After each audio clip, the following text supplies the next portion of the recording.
Deine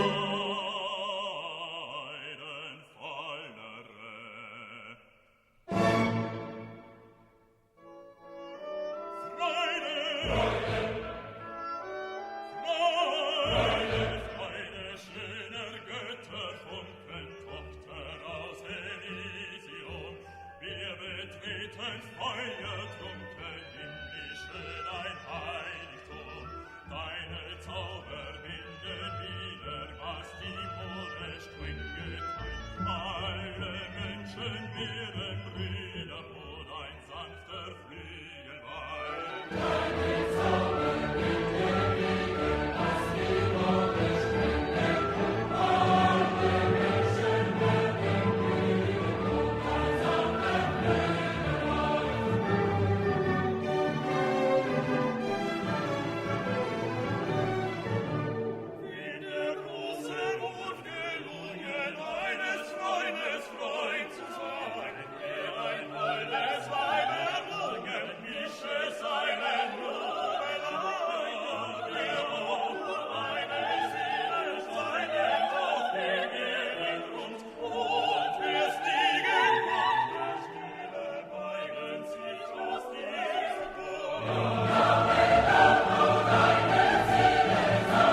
Okay.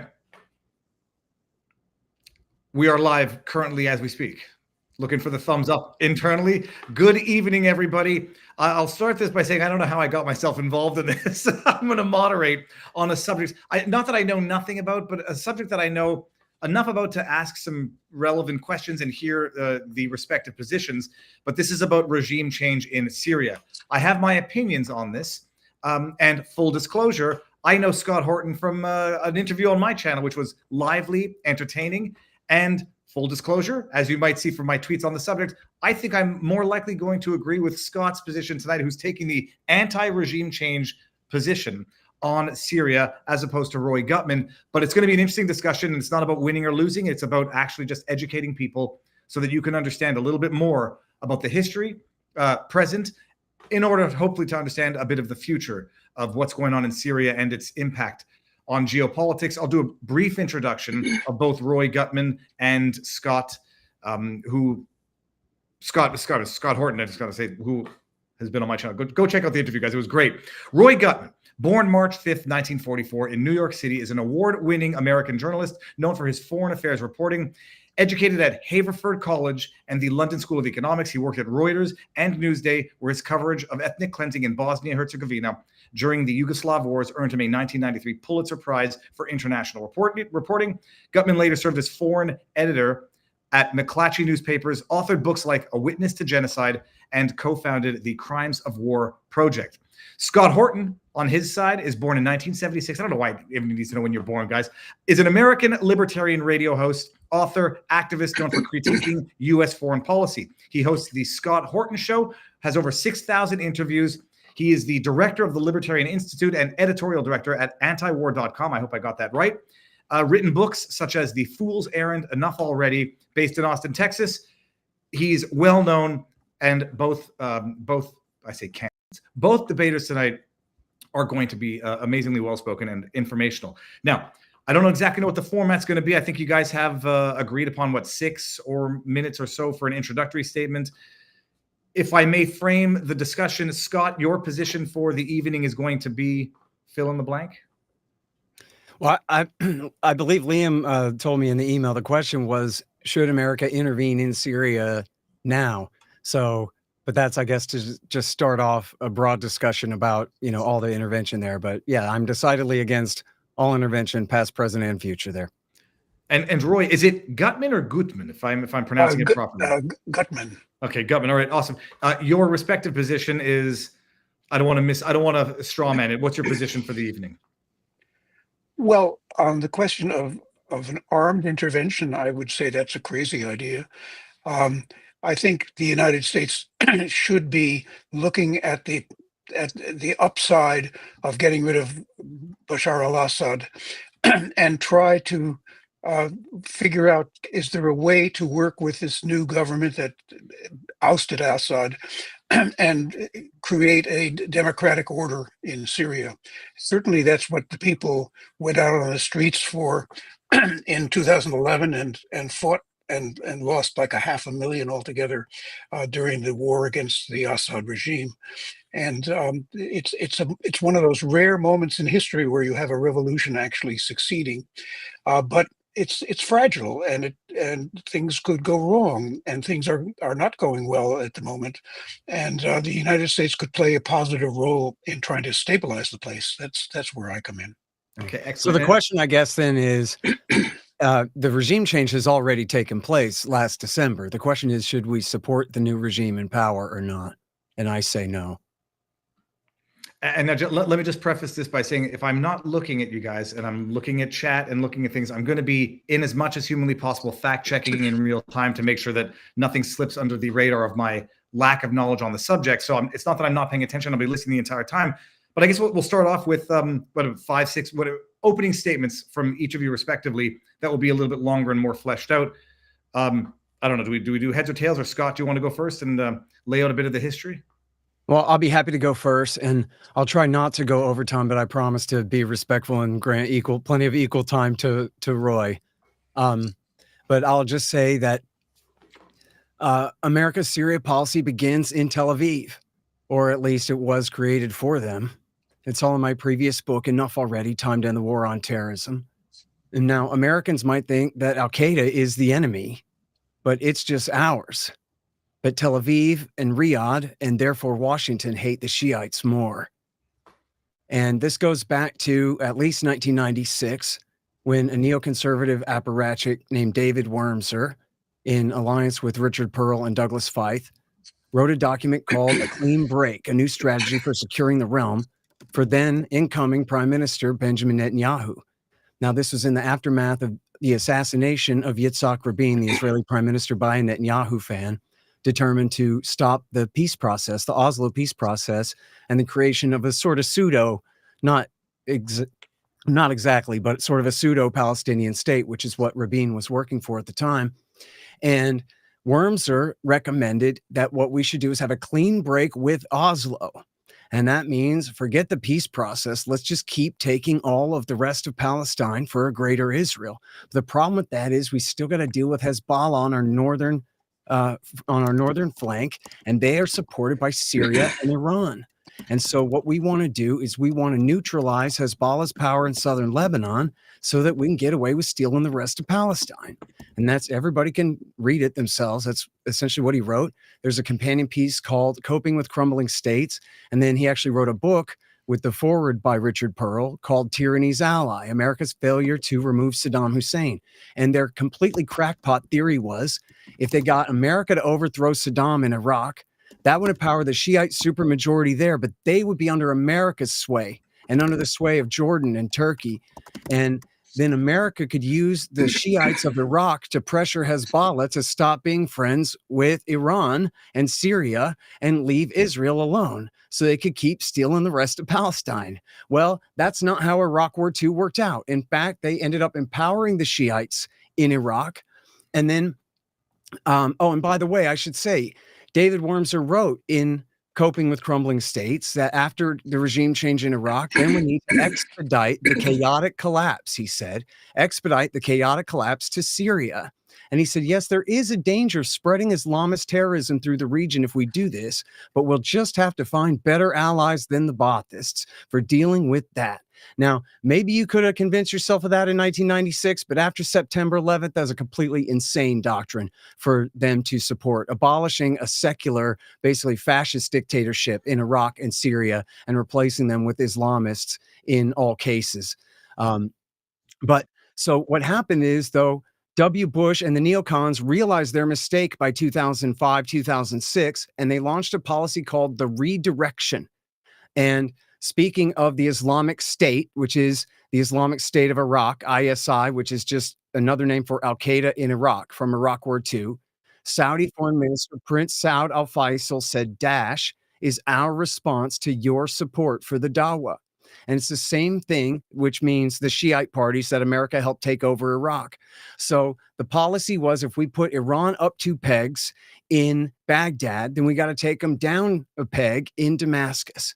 And that was why Obama launched and went along with our allies, launching the dirty war in Syria back 14 years ago, at the dawn of the Arab Spring. And it was clear, and I document this thoroughly in my book, it was clear at the time. This was mostly about Israel and secondarily about Saudi Arabia, had nothing to do with protecting the interests of the American people at all. And people like Michael Oren, the American-born but Israeli ambassador to the United States, Jamie Rubin, the former State Department spokesman, Max Boot, the prominent neoconservative, Lindsey Graham, the American senator loyal first to Israel, and according to the New York Times, Netanyahu and Ehud Barak as well, they all said that what this is about is weakening Iran's position in the Middle East. Iran, the enemies of Al-Qaeda, Iran and Hezbollah that did not knock our towers down, but our side prefers Al-Qaeda because that's Israel, and Saudi Arabia's enemies are the Shiites. And so that was why America supported Al-Qaeda in Syria in the first revolution, so-called revolution back in the Obama years, which you'll all remember led to the creation of the caliphate in the Islamic State. Because again, ISIS is just Al-Qaeda in Iraq.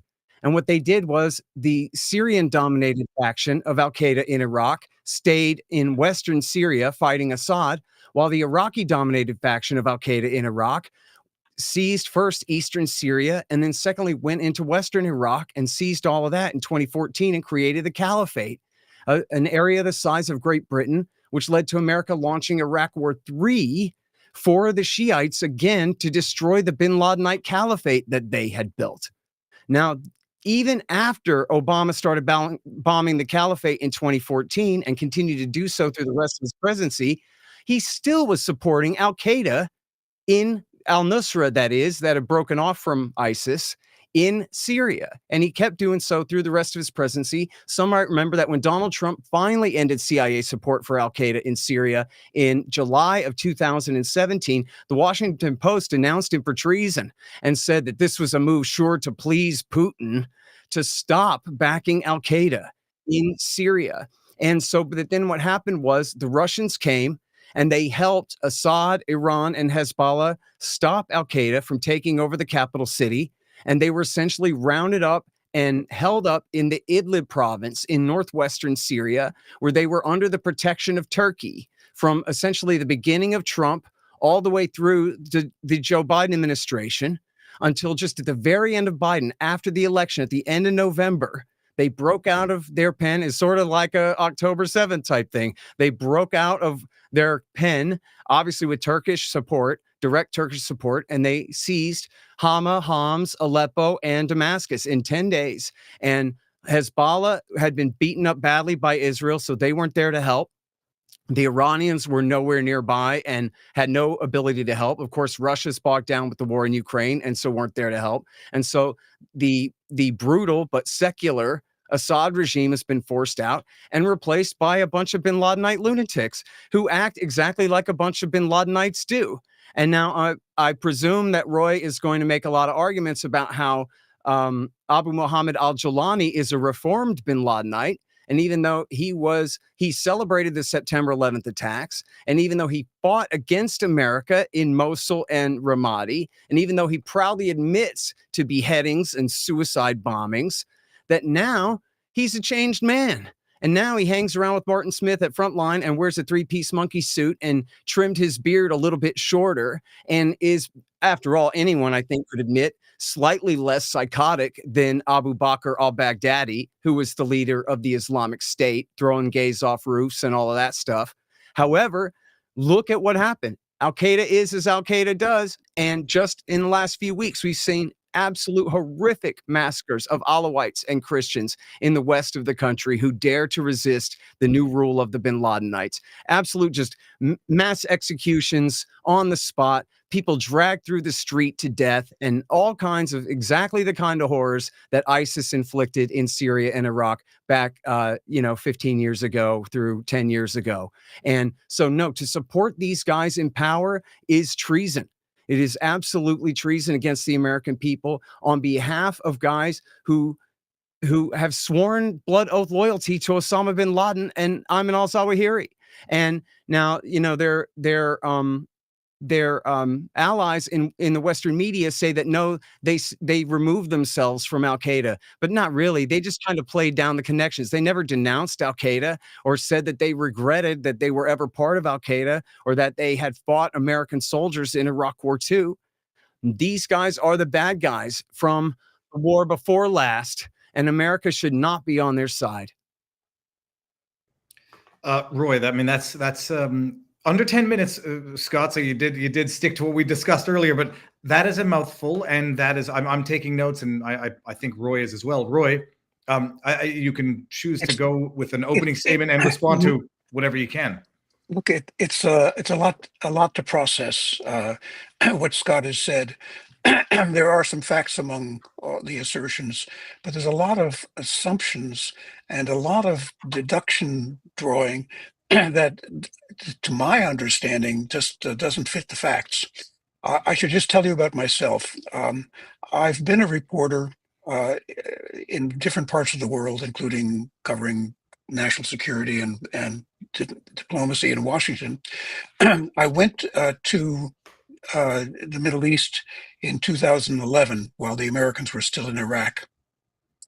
When the Americans pulled out, I moved to Istanbul because I thought the war in Syria the events in Syria were of such gravity and such shocking content that somebody should be reporting it. And most of my colleagues were in Beirut, reporting from a distance. You could get into Syria over illegally from there, but I thought Beirut, because it's dominated by Hezbollah, because Hezbollah really has a direct line to the mullahs in Iran, that everybody in Beirut was under some kind of intimidation, whether it was admitted or not. Whereas in Turkey, Turkey had an open border with Syria. A lot of people left Syria for Turkey.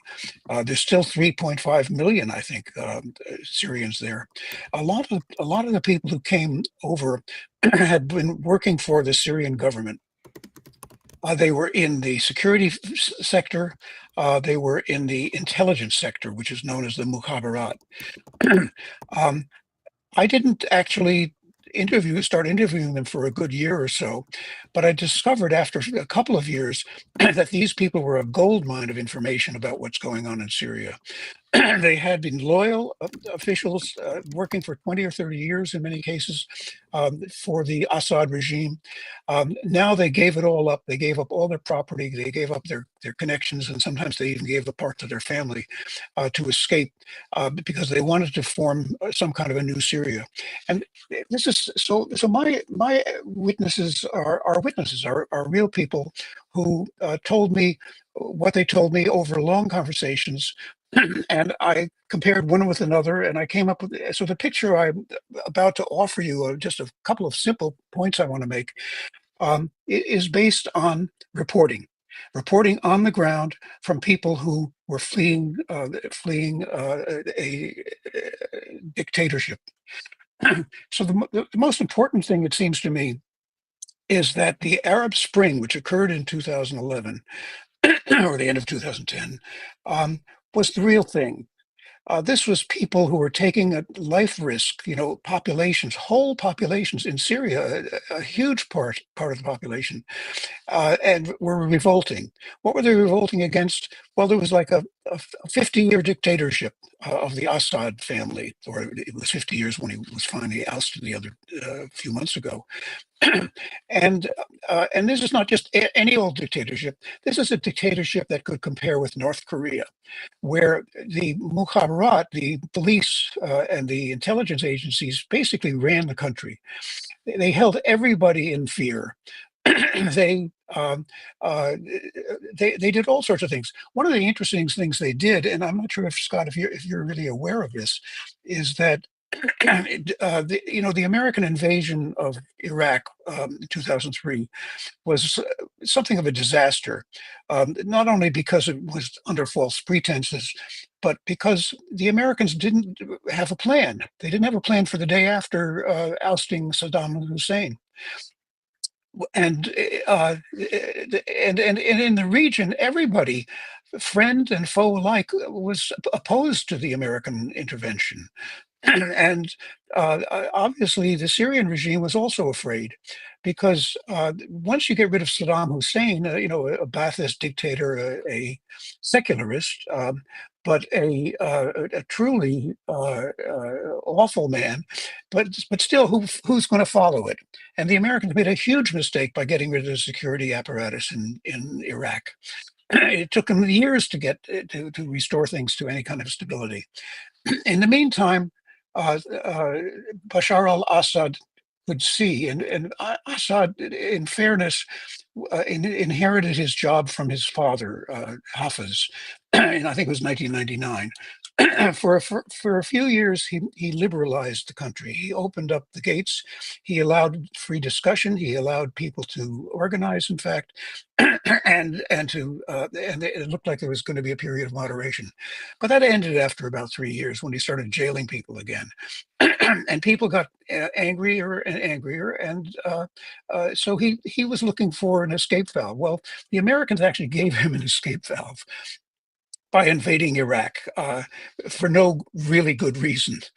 Bashar al-Assad, in his regime, basically organized and supported and oversaw an apparatus that was actually collecting volunteers to go in and fight in Iraq against the Americans. I mean, he had good reasons, and Scott has pointed this out, namely because he feared he might be next. But the fact is, these people were organized and recruited, in fact, by the Syrian regime and put into Al-Qaeda. He set up a network, and this is what I heard from defectors who had actually worked this system. He had set up safe houses. He set up hospital care.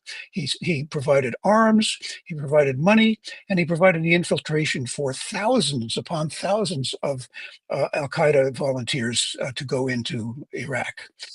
Now, they actually came in also from Iran.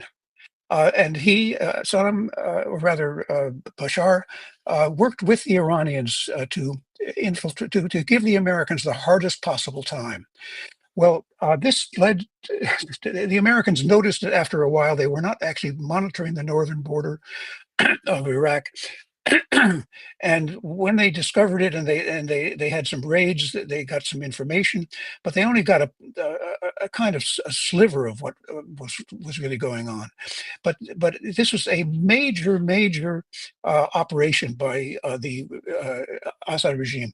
The Americans didn't know a lot about it because they didn't know a lot about Syria. Syria has always been relegated to be a Russian dominated area, and the Americans almost never, and it might be because the Israelis were content with it, but for whatever reason, the Americans did not focus hard and deep on Syria.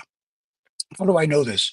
Because when I went out and started interviewing defectors who crossed from Syria into Turkey, I discovered that they had a gold mine of information about how the Assad regime had dealt with the Americans.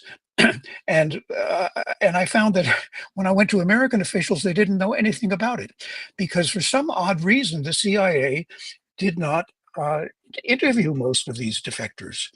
They basically turned off their monitors, they turned off their information gathering. So far from being a really crackerjack force, which they are in so many places, they were in Syria. They were deficient. So if you go to the uprising in 2011. The Arab Spring, you cannot say that this is that Obama had anything to do with the uprising. He didn't sponsor it. He didn't encourage it. He was baffled, like everybody else was, where this was coming from, and he certainly didn't launch it in any way, shape, or form. Where did Al-Qaeda come from? Well, here's the interesting thing that I discovered in my research, and I did a lot of research, I can tell you.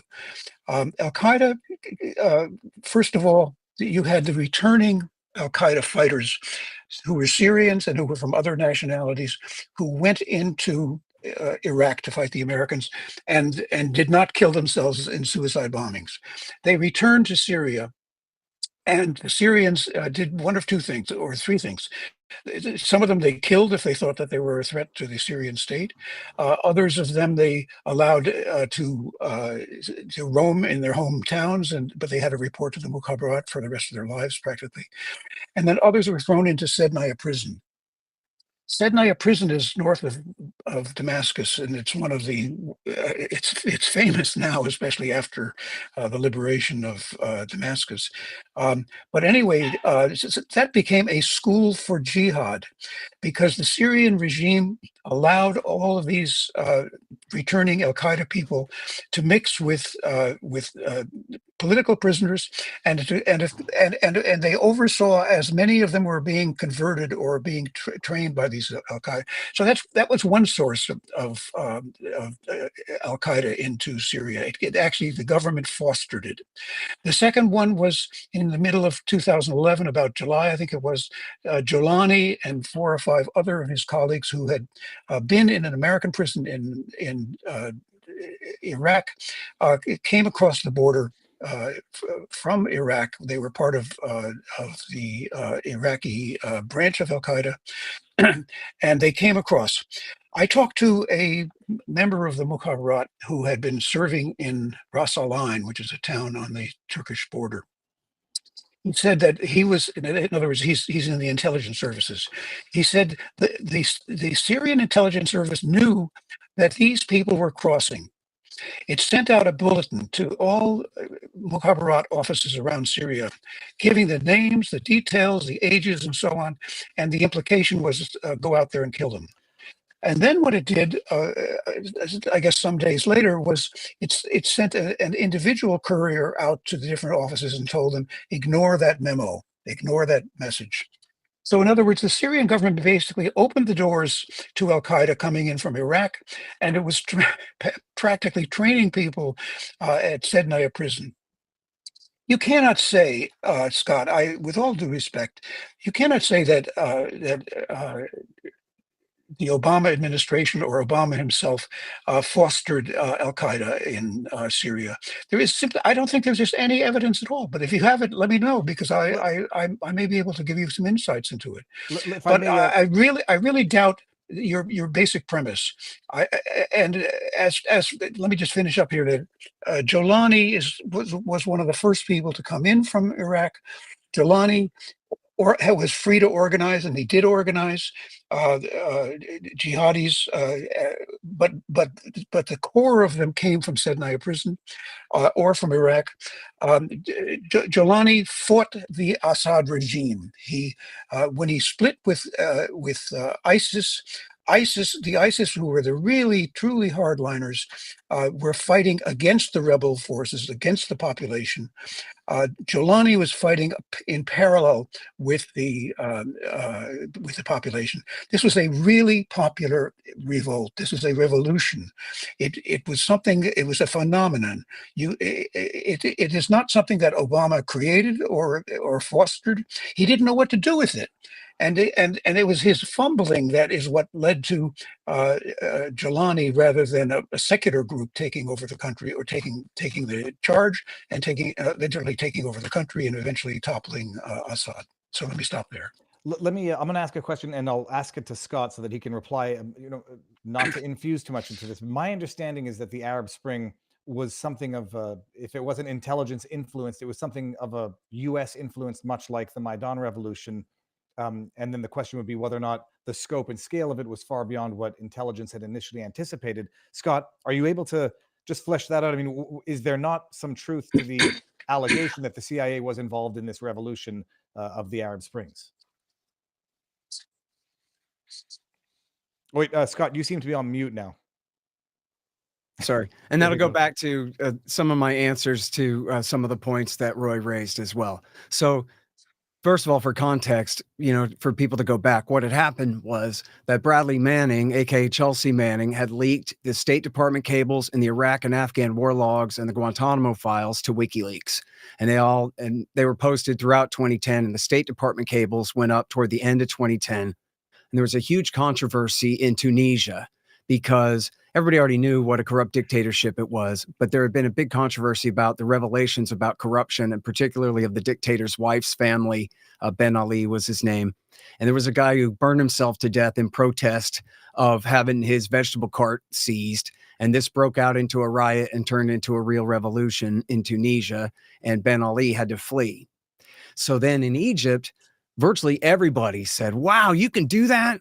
And the truth is, the NED, the USAID and NED, they had been trying to prepare for who's going to replace our sock puppet dictator, Hosni Mubarak, there, because his son was sort of an ineffectual guy, not fit to take over for him. And they wanted to make sure they had a loyal team there. And so they were trying to figure out what to do. And they had been training up young liberal type protesters.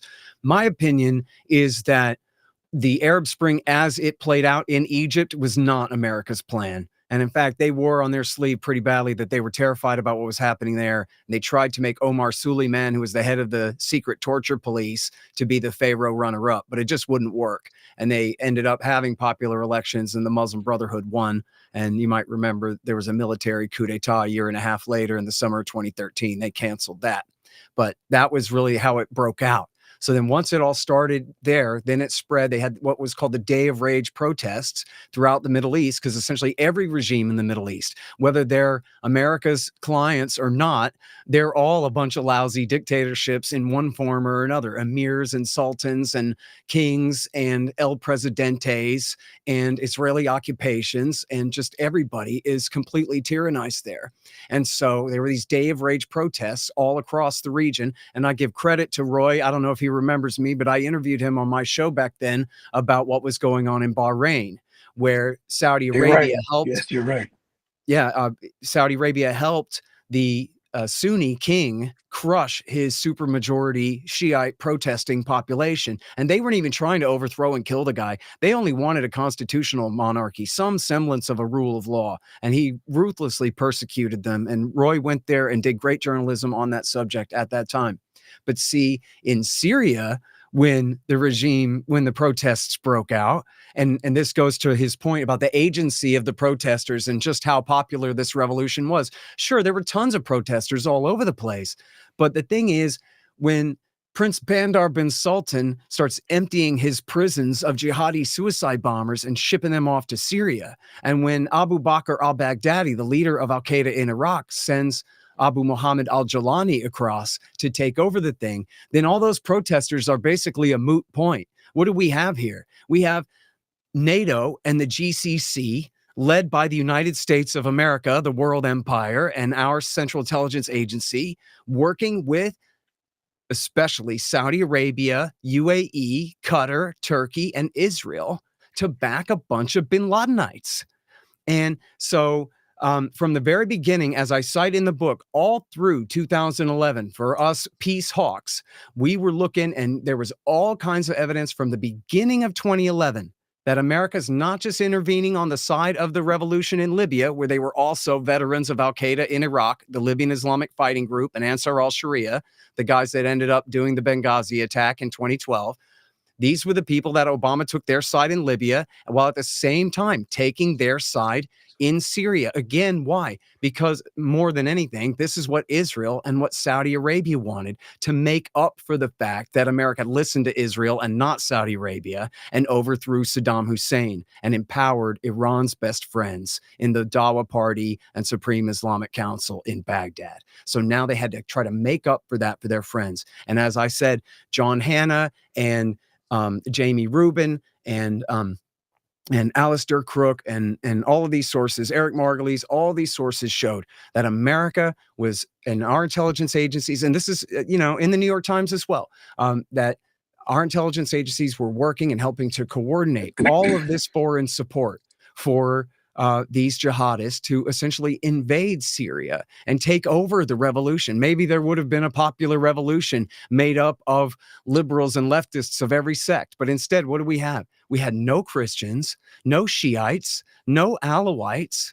And there are 3 or 4 different kinds of Christians there. None of them, very few of the Kurds, and not even the majority of the Sunnis. It's a majority Sunni country, and the majority of the army was Sunni Arabs. And they were fighting for that secular state. The Sunni population of Aleppo, for example, was sort of an upper middle class, bougie, sort of not bin Ladenite type of population. And they did not support this. And so it was not a broad-based popular revolution, even though there may very well, especially at the beginning, there were people who went out to protest. Didn't mean that they were necessarily trying to overthrow the government just because they were protesting it. And certainly it didn't mean that they supported what unfolded through 2011 and into 12, 13, 14 as a truly bin Ladenite revolution led by suicide bombing, head chopping lunatics. And this much was clear. In fact, Victoria Nuland, who is rightfully a villain of anti-war forces everywhere, who is Robert Kagan's wife, the famous neoconservative theoretician, she at that time was the spokeswoman for Hillary Clinton's State Department. And in December of 2012, she put out a press release. You can pull this up right now. It's really easy to find because it's got a great keyword, alias. Al-Nusra, Jabhat al-Nusra, is just an alias for Al-Qaeda in Iraq. Well, Viva Frei, that's all you need to know, my man, that we don't support the bin Ladenites. We prefer the guy with the clean-shaven chin and the 3-piece suit. to the guy with the giant beard and the suicide bomber brigades.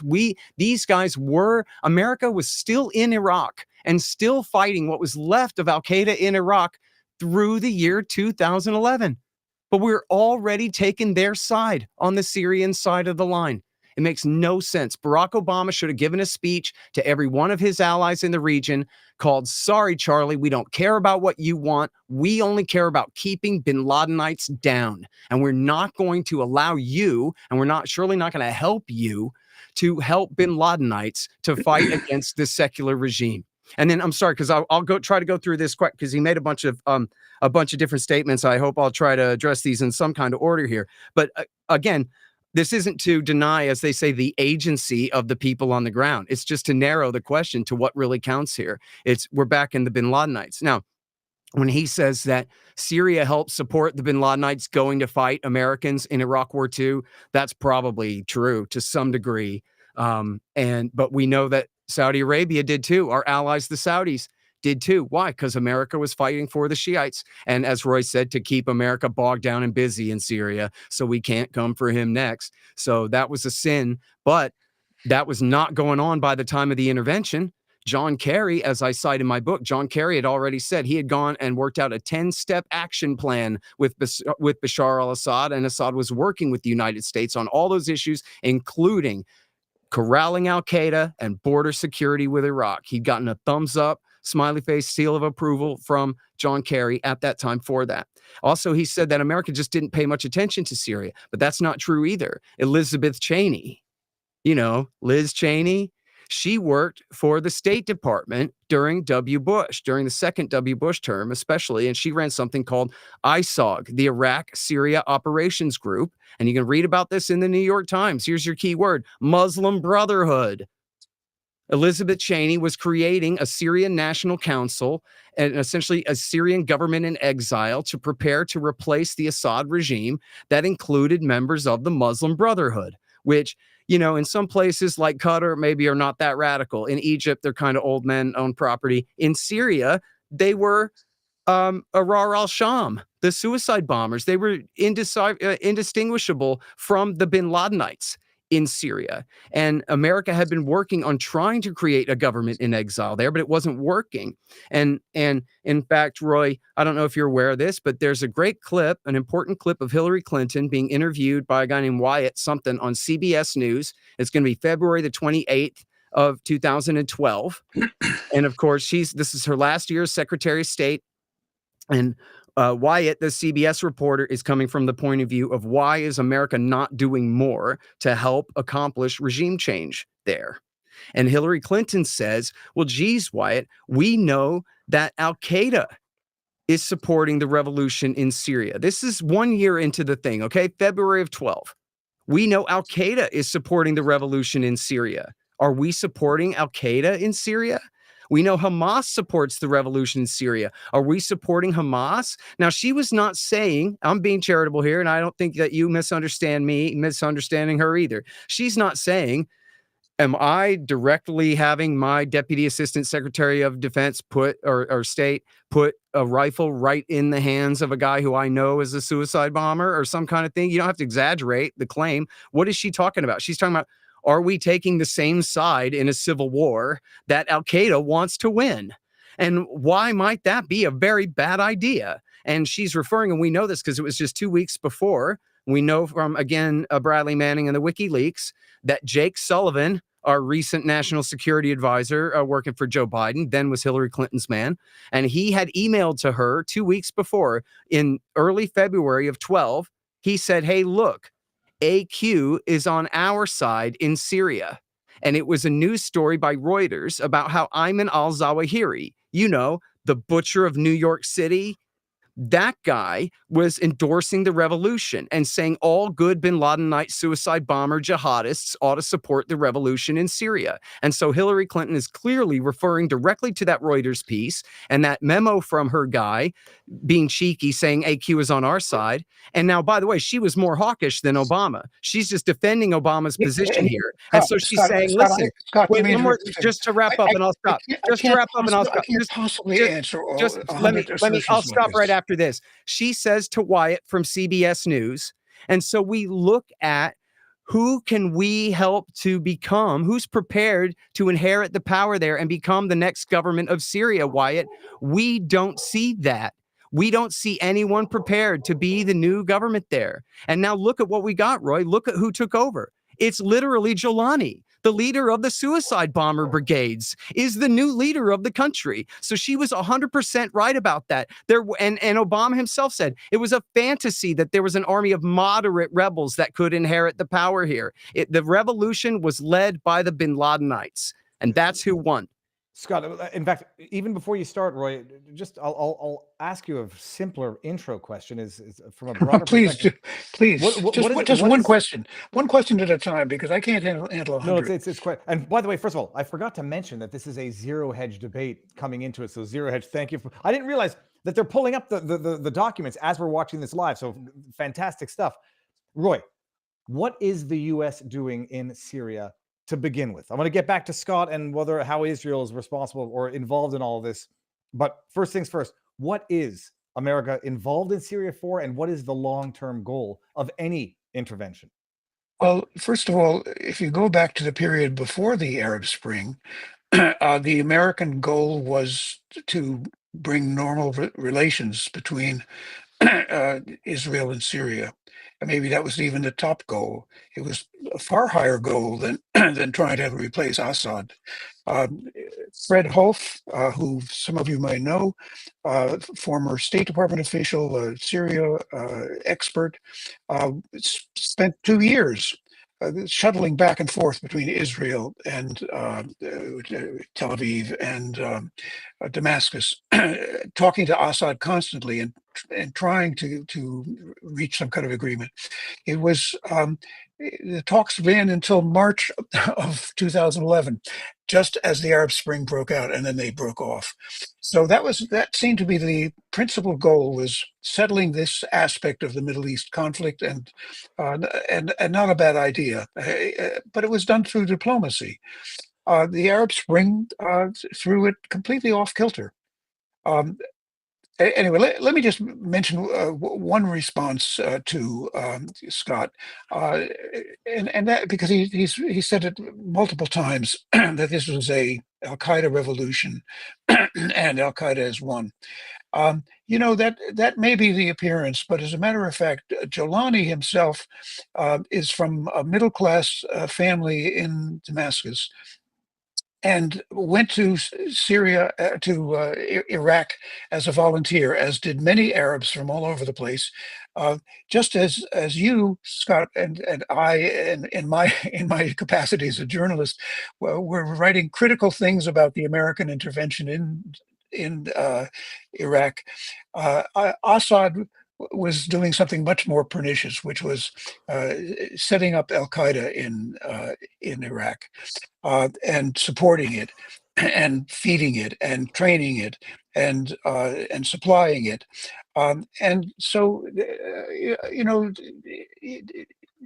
when Al-Qaeda people crossed into Syria in 2011, at the beginning of the Syrian revolution, they were trying to take advantage of something that was already going on. They didn't create the popular uprising. They were trying to ride it. The Americans didn't spot it right away, but after it was only about 6 months in that Jolani actually declared that he was there. He called himself al-Nusra. But it was, and then it was about maybe even a year later before he identified it as part of Al-Qaeda. But Al-Qaeda was not a real presence at that time. It was people gathering. It was organizing. They weren't taking territory. The rebel and who were the rebel forces? They were basically defectors from the Syrian army who didn't want to shoot their fellow, in this case, Sunni Arabs, as being directed by the Assad regime. They were reacting. They did not actually start an armed revolution. They started the revolution was a popular uprising of people who were protesting peacefully, and then the Assad regime turned on them. So this is a perfect situation for Al Qaeda to try to exploit, or any group to try to exploit. But the essence of it was still Syrians, secular Syrians, or religious Syrians. I disagree with you that there were no Alawites. There were some very prominent Alawites in the rebellion. Roy, Yeah. may I ask you this one thing? What would Assad's interest be in supporting Al Qaeda in Iraq? Look, Assad and the Assad family are the oldest, were the original inhabitants of the State Department's list of terror leaders and terror groups and terrorism in the Middle East. They were the first country on that list. They've used terror groups mostly against Israel in the 90s, but this was their major use of force, because the army itself, proved itself pretty inept in fighting Israel, and so they turned to terrorism, and they got good at it. They knew how to manage it. They created forces that could go into Lebanon as they saw fit. They didn't always have to send the army. They could work really in multiple places, but it was primarily against Israel.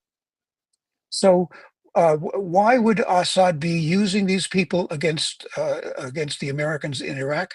It's because they were there, they were available, because he already had the apparatus set up. He was the slogan in the military, that when the balloon goes up, you have to go with what you've got. And this is what he had. He had this apparatus set up, and especially an intelligence apparatus that could run it. So he organized that. I mean, they even had, I think in Aleppo, there was a famous preacher named a Kurdish Muslim preacher, imam named Abu al-Kaka, and he would hold rallies at the university in Damascus, rather in Aleppo, and gather and collect and urge people to go out and fight Israel and fight the United States. And then the regime took these people, as I say, trained them, equipped them, and then sent them in. But once you have that kind of a force, you are going to be tempted to use it whenever you feel a threat, because especially if it's effective, and especially if the Americans never really quite figured out what to do about it. Well, that force became a tool for Assad. Now, I don't know what his exact motive was. All I know is that when Al-Qaeda people, and especially ISIS, started capturing town after town in Syria, starting with Raqqa, but in a place like Palmyra as well, what happened was that the Assad regime, even if it had a lot of forces there ready to defend the town, they fired into the air and then they fled. They turned over a third of Syria basically to ISIS. Why did they turn it over? Why did Assad want that? Well, the best way I can figure it out is that that the thing that the Americans were most worried about, and would be most worried about in the years after 9/11, was the resurgence of Al-Qaeda and the takeover of another country. Assad was and is a pretty smart character, and he knew the American phobia for ISIS, or rather for Al-Qaeda, and he played on it. There was a whole series of explosions, of mysterious bombings in 2011. Some of them in Damascus. They started in December of 2011, and they went on for about a year. They were always attacking security business authorities, places that were impenetrable to the general public. And suddenly there's an explosion. The television cameras are at the scene immediately. They reported that the Syrian official news broadcasters reported it was Al-Qaeda. And in fact, there was never even an investigation of them. But I talked to defectors, including one who was a general in the police. He said, we didn't think that it was Al-Qaeda doing this. In fact, I talked to dozens of witnesses who said, no, it was the regime doing it to itself. It was these were false flag operations run by the Assad regime. Now, why were they because early in, I think, January, February of 2012, you had senior American officials telling Congress that they saw events and destruction in Syria that were Al-Qaeda-like attacks, but they never pinned it down. And I talked to enough people, and these are people with, who gave me their names and allowed me to use their names in writing.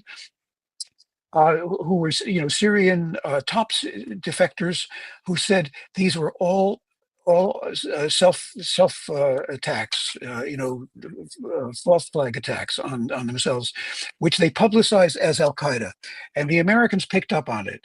But it was Assad's people, because he knew that the boogeyman for the Americans was Al-Qaeda. And he did everything conceivably possible to make them basically more successful, and to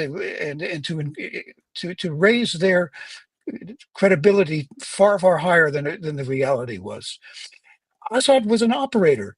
Assad not only ran Al-Qaeda into Iraq, but he ran them when they came back. And he put them into Sednaya prison, and then he let them free. The whole thing is a manipulation by Assad. The Americans didn't see it. I'll stop there. Right. I think Scott's going to have some retorts there. I'm just checking a few facts, but Scott. But we should actually work with just one statement at a time, Scott, so that I can actually respond, because I can't take 100. All right. Well, or one topic at a time here, at least. I mean, first of all, what Roy has said here is almost entirely wrong. I already conceded the part about the Assad government may have helped to funnel jihadists out of Syria primarily and into Iraq during Iraq War II. But as I said, that had already stopped long before any of this. And he was working. If I can ask you just a question on that, is he funneling them out for any strategic purpose in Iraq, or because he doesn't want the terrorists within Syria? Yeah. To get rid of criminals? Well, both. Yeah. I think the second thing you said there is first and foremost, but then secondly, as Roy said, to help make Iraq War II more difficult for the United States so that we stay there and don't move on to Syria next. But it is totally incorrect to say he was running Al-Qaeda there. He was in charge of Al-Qaeda. Al-Qaeda in Iraq was somehow a Syrian front or whatever. That's complete hyperbole. No, the way that he phrases it. Can I stop you there? If I said that, that's not what I meant. What I meant was that he was running them into Iraq. Yeah. How they were being run in Iraq was something else. But he was organizing it. He was recruiting them. He was training them. He was giving them sanctuary. That part is. I've never seen any evidence that he was training Al-Qaeda guys to send to Iraq at all. Well, and you said, Roy, too, that when he put them in prison, you have a bunch of guys in prison together, and you said he's practically training them.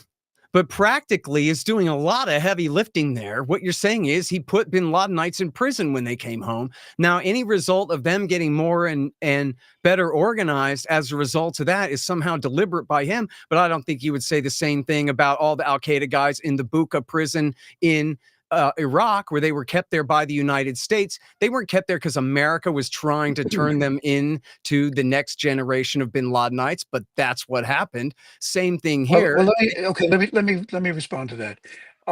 I've talked to at least 15 people who were at, and maybe 20, who were at Sednaya prison in the period I'm describing from 2006 to 2011.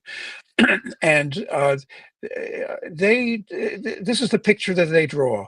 It's not something that I'm inventing, because I could never even imagined it, but it's what they say. It's what witnesses say, witnesses who were there. Here's an example. If you had civilian prisoners who are accused of some civil law violation or even criminal law violation, and you're put into the same cell as Al-Qaeda prisoners, and you plead, or other prisoners plead for you to get out of there because you don't want the jihadists to take over, the prison the prison director demanded that they stay there. He said, you know, I'm not running what was it? I'm not running the Meridian Hotel here. You don't pick your rooms. So I'm just saying that that's the practice. I'm giving witness accounts.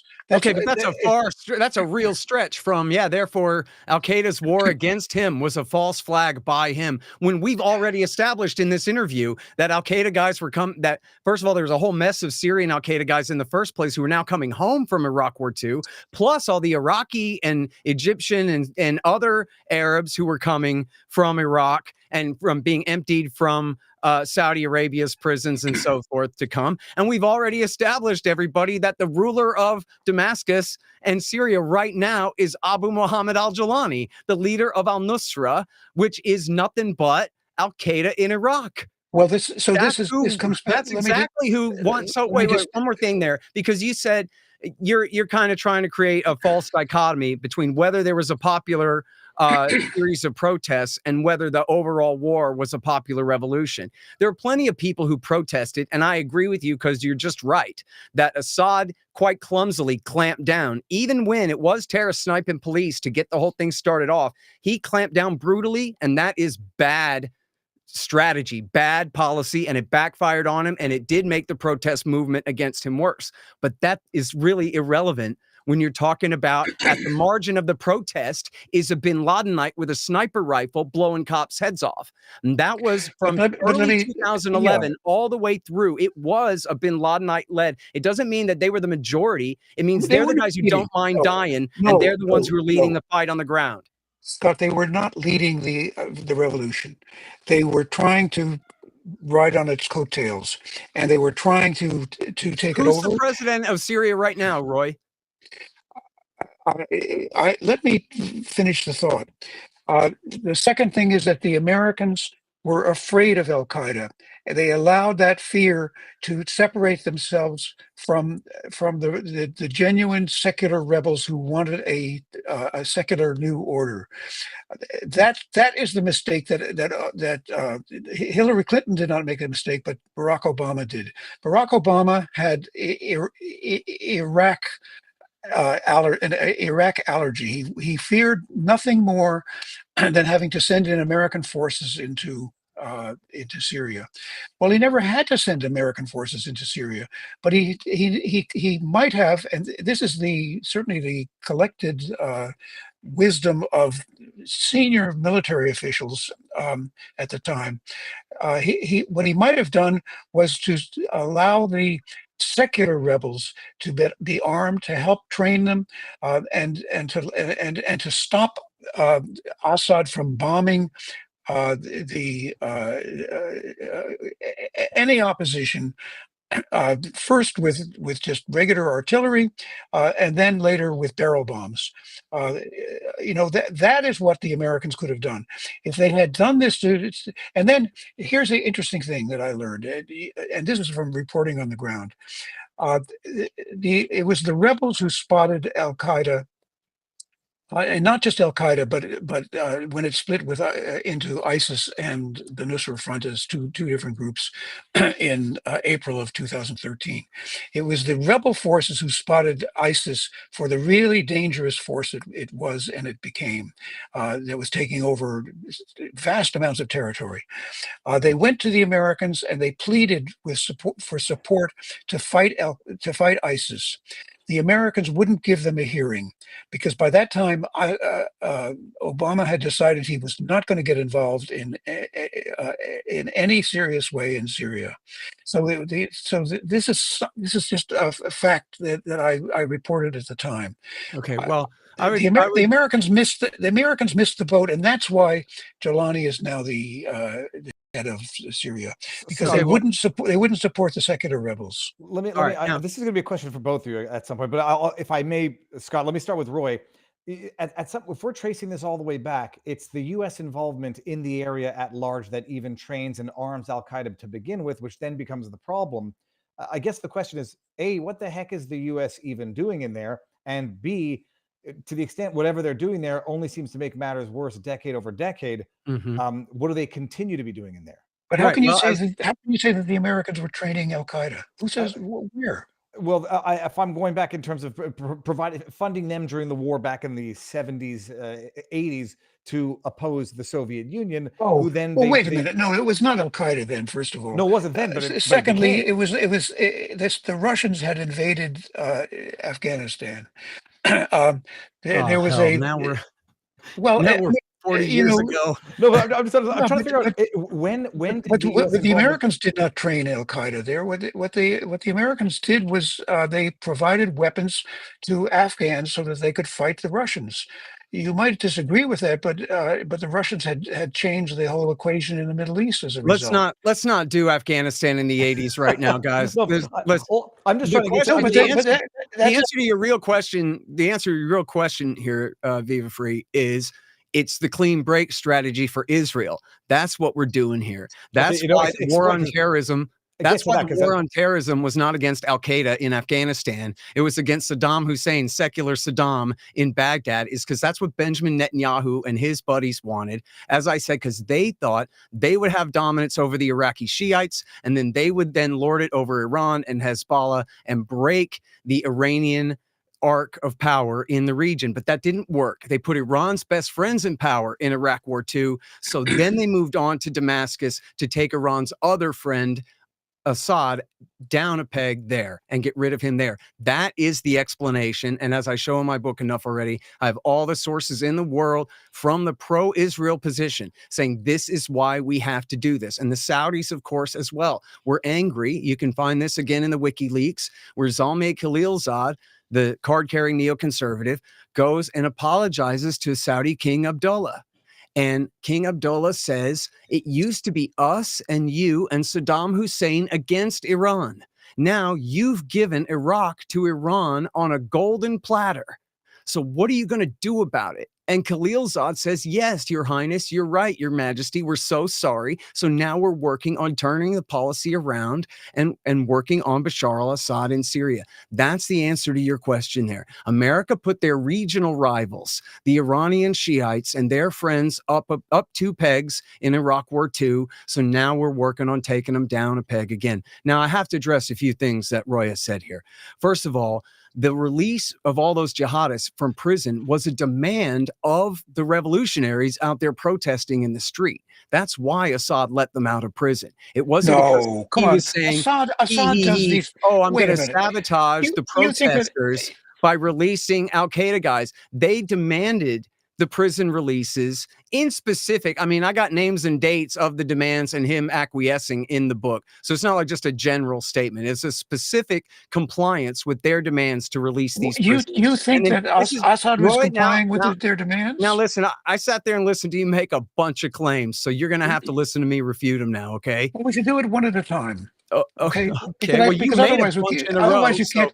Well, I was just trying to respond to your okay, well, that's how it works. Claims. So the point is that all through the dirty war, the Hawks said that every time there's a suicide attack, that this is somehow Assad running the very worst part of the forces arrayed against him just to discredit the rest of them, which is just completely laughable. Can I just interject? Roy, I'm going to finish here, man. You can't talk over me. I'm the talk overer of all. Okay. Well, I don't know who someone's got a mute button here, but no, but let Roy answer after this. But I'm double checking the reason for the release of the. That was the reason that he let all the prisoners out. It wasn't just to sabotage a thing. There's no evidence of this ridiculous conspiracy theory that the leaders of Al-Qaeda were always secretly working for Assad, suicide bombing his guys to death, taking over his military bases and all these things just to discredit their moderate allies. It's completely ridiculous. And as Barack Obama himself said,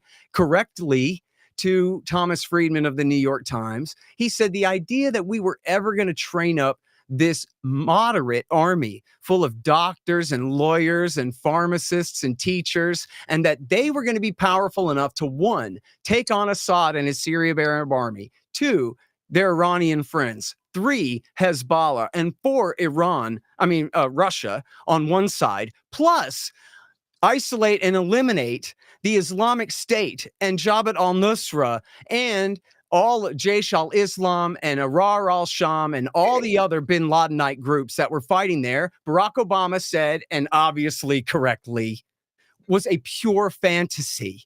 This argument of Roy's that if only Obama had sextupled down and invaded the country on behalf of this mythical army of moderates that never existed, then they would have marginalized Al-Qaeda, and then we wouldn't have Al-Qaeda in power today. You know what? If we had just not backed the suicide bombers against Assad at all, then Assad and the Ba'athists would be in power today instead of Jolani and his suicide bomber. Oh, I think this is not even revisionist history. This is inventions, Scott. That doesn't make sense. When I said that these were false flag operations, I'm not inventing that. I learned it in the field the hard way. One tip after another, checking it, everything that I got. No, I'm just saying that before you dispute and throw out an assertion, you ought to you can challenge it. You can say, what are your sources, rather than because I'm not writing this out of whole. You already said your source was former Syrian government officials. But here's what we already know from the wide open press at the time was that the revolution was led by bin Ladenites. There was a story from mid-2012 where a 13-year-old boy was running a fruit stand, and somebody said, "Hey, kid, let me get a deal on that orange." And the kid said, "I'm sorry, I wouldn't give you a discount even if you were Muhammad himself." This is Tunisia. You're talking about Tunisia. What did you just say? Bam! And he shot the 13-year-old boy right in the face and killed him. Because these were the kind of guys who were leading the revolution from the very beginning. When the suicide bombings were going off, there were beheadings going on at the same time. There were suicide bombings not just in Damascus, but all over the place. And they were done by a bunch of Chechens and a bunch of Egyptians and Saudis and bin Ladenite terrorists who had come from all over, including from Kosovo. And but you're telescoping events from different years, and the presence of jihadi fighters who came in. I don't know how anybody can follow this, because I can barely follow it because I know the general subject, but to respond, I've got to deal with it one issue, one claim at a time. I can't do more than that. Remind me, Roy, I'm confused. Remind me, when did Jolani and his friends come across the border from Iraq? Well, I told you it's about July of 2011. Right. Okay, so go ahead. Whatever's the next question. Well, make an assertion if you want to. Please feel free to. But let me respond to it one assertion at a time. I can't do 100. Well, Roy, let me ask you a question. We're agreed that Al-Qaeda came to lead the revolution just 4 or 5 months after the dawn of the Arab Spring. What they found when they got here, and as I mentioned this earlier, is that the Syrian intelligence knew that they were coming in, knew their names, knew their ages, knew their backgrounds, sent out the word to the Mukhabarat offices around the country, implying you've got to finish these people off, get them off the kill them, and then it sent out a second notice saying ignore that. In other words, allow them to come in.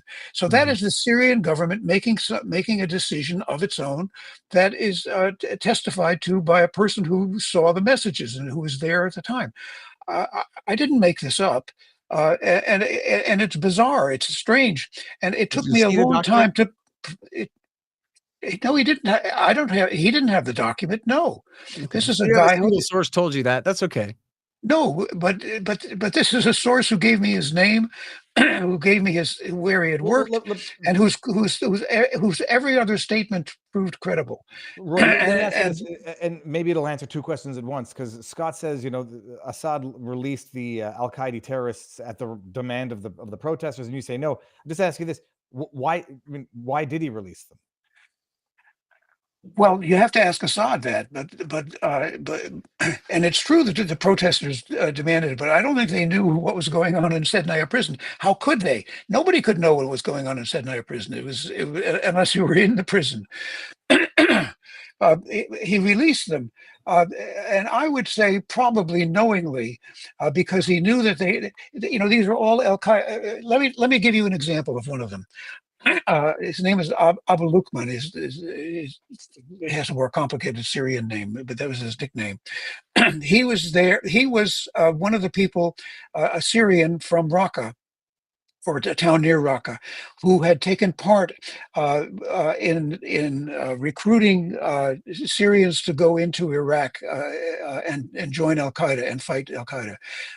He was jailed in Sednaya with others.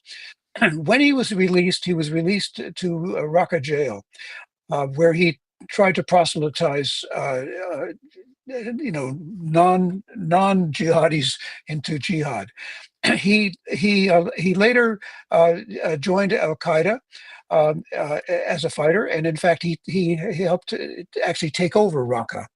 Abu Luqman then became the ISIS what do you call it, the security chief in Raqqa. Abu Luqman had an intimate relationship with the Syrian Mukhabarat because he was out there trying to recruit young Syrians to fight in Iraq. So what the hell is and this is the interesting case in the town of Deir ez-Zor. There was one of the top leaders of the ISIS gang running the town. It came straight out of the Mukhabarat. In fact, that happened multiple times. So it's not that it's not that that Assad was running ISIS, but he was seeding it with people who he knew and who had worked for the Mukhabarat in the past. Abu Luqman is an example. Listen, if the CIA had really done its job, I wouldn't have had to do my job. But my job was to try to piece together, when I picked up tips like this out of the blue, things I wasn't expecting, and then double check them. And I discovered that they did double check. I decided this is really a story. Something is going on. There's a pattern here of Assad manipulating jihadists and Al-Qaeda in a royal way. And so this is a true conspiracy, but it's the kind of conspiracy that's possible only in a police state where nobody is really, where the Americans are really not watching too closely. Let me ask you this, because I'm not trying to be glib. It sounds like you're making, deliberately or not, a compelling case for not overthrowing Assad, given the way he could upend foreign countries through the release of prisoners from terrorist-laden prisons. What is it, like, if we're getting back to the basics here, what was the rationale to have Assad overthrown, and what was the plan B for something that had not worked in Iraq, it had not worked in Libya, and you'd have to be sort of foolish to think it was going to work in Syria? I don't think the Americans had a plan. I think that if you look at Obama's statements and then you try to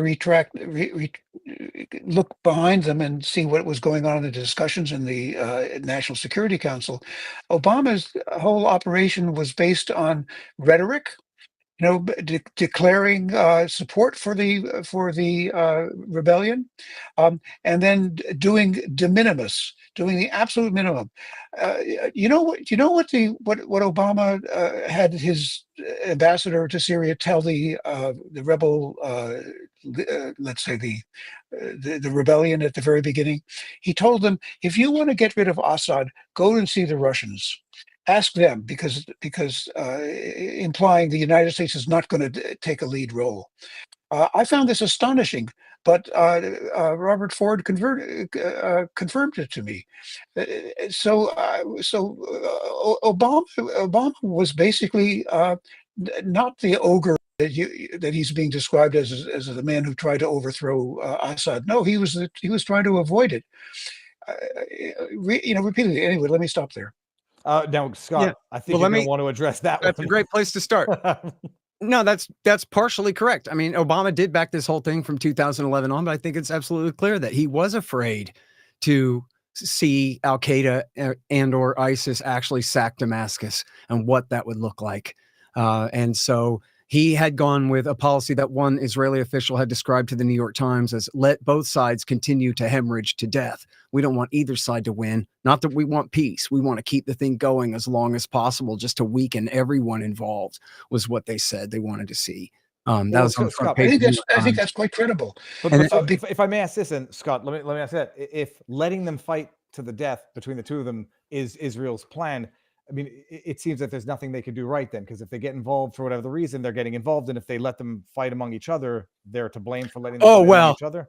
Yeah, very liberal use of the word let here. Israel was backing Al-Qaeda terrorists this whole time. As they admitted, their heads of intelligence, military intelligence, civilian intelligence have all admitted. I have the quotes in the book enough already, where they came out and said, yes, absolutely, we were arming these guys, giving them medical care. And someone said, well, geez, would you give medical care to Hezbollah too? Because they said, oh, it's just the compassionate Good Samaritan thing to do, you know? And they said, well, would you give medical care to Hezbollah fighters too? And they go, well, no. Hezbollah is our enemy, even though Al-Qaeda knocked the towers down of their greatest patron and closest ally in the whole wide world, the United States. They didn't care about that, but that's okay because the White House didn't really either. But Roy is right that Obama didn't want to see the war completed, that he was afraid essentially to commit. But he's absolutely wrong to say, oh, that he did the absolute minimum there, when in fact they spent billions of dollars. And the CIA, of course, America is the world's superpower. The CIA is the intelligence leader, and America's the dominant power in the Middle East. It was the CIA, and this is the New York Times and Washington Post have all described this in detail. It was the CIA who ran the operation from the beginning. And first it was coordinating the allies and, okay, Saudi, you put up the money first and whatever. But then by 1 year into the thing, America was pouring in money, buying up old Soviet weapons from Bulgaria and God knows where, and shipping them all in there for the war. And the whole thing, you know, I talked with Eric Margulies, the experienced war reporter who's covered 14 wars. And he told me in the summer of 2011, he just got back from France, where all of his intelligence and diplomatic connections there were telling him France is on the ground, helping coordinate the war, planning the war, arming up the different teams. And back to the question of the moderates, who were we backing there? I have the whole list of the thing. I don't have all their names memorized anymore, but there was the Al-Farouk Brigade. They promised to hold elections, but then it was their leader who was on camera eating a dead soldier's heart. And then you had Jaish al-Islam. They promised. Roy, Roy, may I ask you? There's a whole list. I know, but you're bringing in extraneous things that really don't. They're not extraneous things. Wait. They're not extraneous things. As I show in the book, I go down the list of Jaish al-Islam and Ahrar al-Sham and Nour al-Zinki and all of these groups, and they were all Bin Ladenite, head chopping, heart eating, suicide bombing kooks. Well, that's really this is oversimplification. Roy, let me ask you one question first. I'd like to find where we can agree upon.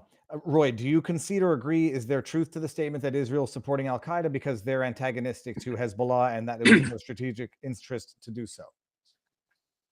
I've never seen any evidence that Israel was supporting Al-Qaeda. No. What I was going to say was that Israel let it be known, and I heard this from the commander of the Central Command, let it be known that they would prefer that Assad stay in power. Better the devil we know than the devil we don't know was the Israeli attitude. Well, that's not what Michael Oren, the ambassador, said. He said, we always preferred the Sunni power to the Shiite power. In fact, I'll urge you, maybe you just flash it up on the screen. People can look this up later. Or hell, you can play the clip if you want. It's Michael Oren. All you got to do is type in Oren, O-R-E-N, Sunnis. And what'll come up immediately is he and Jeffrey Goldberg, the infamous Jeffrey Goldberg, at the Aspen Security Summit. And Oren at that time is the very recently retired Israeli ambassador to the United States. And this is in June, the end of June, 2014. So this is just 2 weeks, Viva Frei and audience, just 2 weeks after ISIS has sacked Mosul, conquered Western Iraq, and were machine gunning people in the field, and Michael Oren makes direct reference to them. So there's no mistaking that we're talking about mythical moderates here. There are no moderates here. He says, no, you're right. These guys just massacred 1,700 men in the field. What is he talking about? He's talking about Shiite Air Force cadets at Camp Speicher in Iraq. And I've seen the footage. They made them all lay down on their stomach on a basketball court, and then they machine gunned them all. And Michael Oren, even after making it clear that he's not talking about moderates, he's talking about the worst of them, the Islamic State Caliphate. He says, still, we prefer the Sunni evil to the Shiite evil. And why? Because, he says, because look at all the casualties in the war. They all get blamed on Assad, which is nonsense. And then he says, and because Iran has military nuclear technology that they could give to Assad to give to Hezbollah, which of course is a ridiculous hoax. The Iranians do not have nuclear weapons whatsoever. But these were his cheap excuses for why Israel outright, and he said it in the Jerusalem Post too. You can read it in the Jerusalem Post. Israel always wanted Assad gone. That's the Israeli ambassador to the United States said so at the time. I'm telling you what I heard from the commander of the Central Command, which is it was not a public statement. It was not to the But New this York was Times. Netanyahu's guy. Yeah, but I'm telling you and this was actually the policy. I'm convinced that they preferred the devil they know to the devil they don't know in Syria. Now, I found it very interesting. I spent a week in Israel in about 2014, going around to the think tanks, to the intelligence, and to the government, and tried to get a view on what do they really think of the Syrian revolution. And I'll tell you, it was very fascinating that in the intelligence and in the foreign ministry, everybody said, the rebel forces are not perfect, but we think they've got their heart in the right place, and they would not be they would be an improvement on Assad. But what he was telling, what Bibi was telling the Central Command, or having his people tell the Central Command at the same time, was, we want Assad to stay. So there was a division in the Israeli government. But I thought that the people who really were looking at the politics on the ground, listen, the most important discovery I made, if you want, in reporting out of Syria, reporting Afghanistan in a book, and also the Iraq, is that the Americans don't pay enough attention to the views of the people in the countries where they're involved. We didn't listen to the Afghans after 9/11. We didn't listen to the Iraqis after 2003. We didn't listen to the Syrian population. We were not keeping our ear to the ground. We as reporters have an obligation to do that very thing. And then to compare what we're getting from the ground with what our government is doing. And I swear that the view from the ground that I got from countless defectors and countless refugees was that Assad really is the worst thing on earth, and the country was almost completely united behind getting rid of him. What the U.S. government was doing was basically either listening to Israel or just cowering and in a place where they are, in fact, and still, despite everything, are the dominant outside power. The U.S. government was not even listening to the other states in the area who also wanted to get rid of Assad: Jordan, Saudi Arabia, and certainly Turkey. It's an evil. What the Americans were doing instead was just taken out avoidance. Former Iraqi soldiers. And then when ISIS comes out of nowhere, do you realize that in about a year they captured 30% of Syrian territory? And that's because they didn't have to fight for it, because the government basically gave it to them. Armed with suicide bombers and rockets, the other side. And let me tell you a story out of Raqqa. When Al-Qaeda took Raqqa in 2013, the Syrian National Bank, or the central bank, had sent in a truckload of cash beforehand, which was then promptly robbed by the incoming guard its borders, let's say Islamists, very quickly along our and paid their way for months to come. The Syrian government turned over or didn't fight for the granaries of Hasaka. They didn't fight to keep the oil and gas in their control, with some exceptions. They allowed ISIS basically to take over these treasures and sell the product to the government itself. The government, in that sense, subsidized ISIS, and it did it for years. the government gave ISIS a sanctuary, a state within a state in Syria. They bombed when they bombed towns like Raqqa. They bombed civilians. They never bombed the ISIS authorities. So the regime again and again and again gave ISIS license, and they were so happy when the Americans decided to fight, when Obama decided to fight ISIS rather than the Syrian regime. Roy, everything you described, everything you described is the perfect argument as to why America should not be involved in the first place. If you have boots on the ground, you can't have boots on the ground without having an ear to the ground. That if but Sally Scott, got into a car for you, at the best argument that Israel was helping Al-Qaeda, I downtown appreciate. Damascus. I've been able to check that they were in fact You got in the treating car and drove soldiers and 6 hours allegedly southward, releasing you'd them be back in into Tahrir Syria. Square. But if you're choosing to drove an believe UN hour reports as eastward. to that as being your You'd be definitive, in Mafraq, maybe it's not your the second definitive largest evidence city no. in Jordan. Well, today. I mean, you're just checking on the fly here. I got all the citations and quotations in the book. In fact, I might have a couple quotations for you right here, buddy. I am. I have. And why you get that? Roy, how is what you're describing not the argument to stay out of countries where you shouldn't be in? Country if and it was happening is it in my Colorado? understanding, or at least the Spielman argument, the fact it's that the only happening in reason the America's middle there of this is to insanity, prevent this Russia from madness, taking over or has got to be one of getting our its claws towering into whatever experiences. interests exist Our towers in those achievements. I'm countries. sounding like an ambassador again. I'm sorry. Well, you make an sometimes argument which is now widespread in both political parties. In fact, the idea of forever wars in the Middle East. I say that you don't have to fight a forever war. You don't have to be in a forever war. You can still make a difference, and that the United States is still although this may not last very long the way things are going. It is still the superpower. It is the country which can unite others. It is the country that has the power to actually change things. It is looked to in almost every region as the make-weight power. But the thing is, what we've done in place after place is relied on the military instrument without giving it political direction.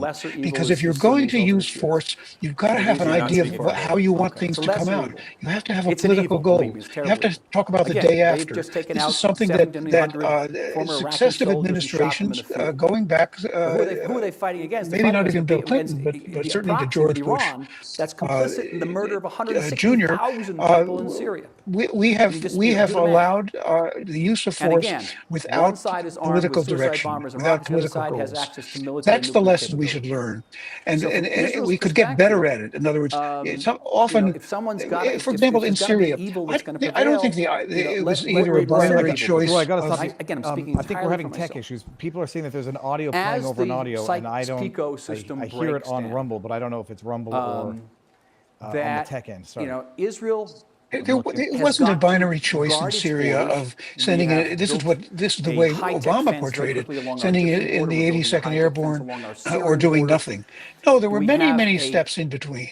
And the thing I would care about as somebody who cares about humanitarian law is that some way was found to stop Assad and the Russians from bombing civilians and civilian targets.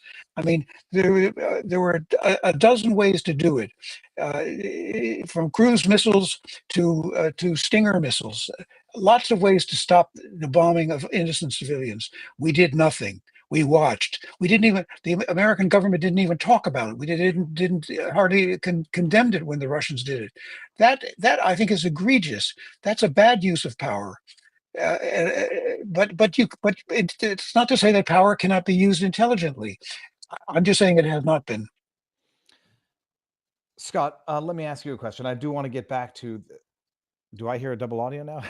No, I don't. The Israel, Israel's interest in this, is it? I want to understand: is it Israel's or is it Western Israel being a U.S. proxy in the Middle East interest? No, I mean, really, I hate to say it's more the other way around. This is what America can do for Israel. And again, I urge you to take a careful look at A Clean Break, a new strategy for securing the realm by David Wormser, and the companion piece is called Coping with Crumbling States. That's where he says, we want to expedite the chaotic collapse to Syria so that we can remake it in a way that's more beneficial for Israel. And that was what it was all about. Now, the proposal, it was written for Benjamin Netanyahu for him to accomplish. But these are the very same men who lied us into war with Iraq when they worked for Dick Cheney and W. Bush in 2003. Wormser was Middle East advisor in the vice president's office. Richard Pearl was the head of the Defense Policy Board. Douglas Feith was the deputy secretary of Defense for Policy. And they were clearly part of what Colin Powell called a separate government. What they called the neocon, they called themselves a cabal of the neoconservatives working for Dick Cheney to lie us into a war, mostly for Israel's interests in Iraq. So that is the basis of it. Now, when it comes to, in the Obama years, the dirty war, I'll recommend you to a great British journalist named Asa Winstanley. And Asa, I think, is probably foremost in terms of collecting all different news articles about Israeli support for the bin Ladenites in Syria during that era. And I don't have the quotes for you here, but I do have footnotes, including Israeli Defense Minister Moshe Yaalon and Major General Herzi Halevi, who talked about this, and General Gadi Eisenkot as well. And in fact, the extremely annoying Mehdi Hassan, that journalist, I'm sure you know who I'm talking about. Oh, I know Mehdi. He interviewed Israeli officials who admitted this to him as well. So this is no like conspiracy, and it's not just gave them medical treatment. It's also gave them wealth, gave them money and gave them weapons to fight in the war. And just recently here, when the regime change finally was successful in December, Benjamin Netanyahu went to the front and gave a big press conference or a big speech announcing that he takes responsibility and takes credit for the fall of Assad. And he rightly said it was partially because he had beaten the hell out of Hezbollah so much lately that they were not available to help shore up the Assad government. He might have added that this is probably the only, maybe South Africa in the 80s. Otherwise, this is the only example I can think of where sanctions actually worked to help to accomplish a regime change, because America had declared such an economic war against rump state Syria there, and occupying their wheat and oil fields and keeping their government from being able to pay their soldiers and the rest of that, was a big part of it. And then I'm sorry, because he made so many points. There's a couple that I wanted to try to remember and not forget here. And the east of the country, if anyone's familiar with the map of Syria, if you're not familiar with the map of Syria, pull it up and you'll see all of the major cities, or virtually all of the cities, are in the west of the country. They call Raqqa the east, but Raqqa is actually kind of in the north center of the country. Much of the east is barren desert out there. So when Roy claims that every time that Assad withdrew the Syrian Arab army from any territory, it was just because he wanted ISIS to have it instead to benefit them, that's completely false. He was withdrawing his troops to try to shore up defenses in the places where he could hold on. During this same period, you had Chechen suicide bombers taking out military bases in the west of the country. So no, holding on to the desert area in the Far East became a lesser priority, and he was forced to withdraw east. And then you notice Roy just glosses over the fact that when ISIS split off from al-Nusra, what did al-Nusra do? Al-Nusra stayed loyal to Ayman al-Zawahiri, the leader of Al-Qaeda, the butcher of New York City. That's what he did. He's the one who's supposed to be the moderate. He's the one who stayed loyal to the ones who killed the Americans.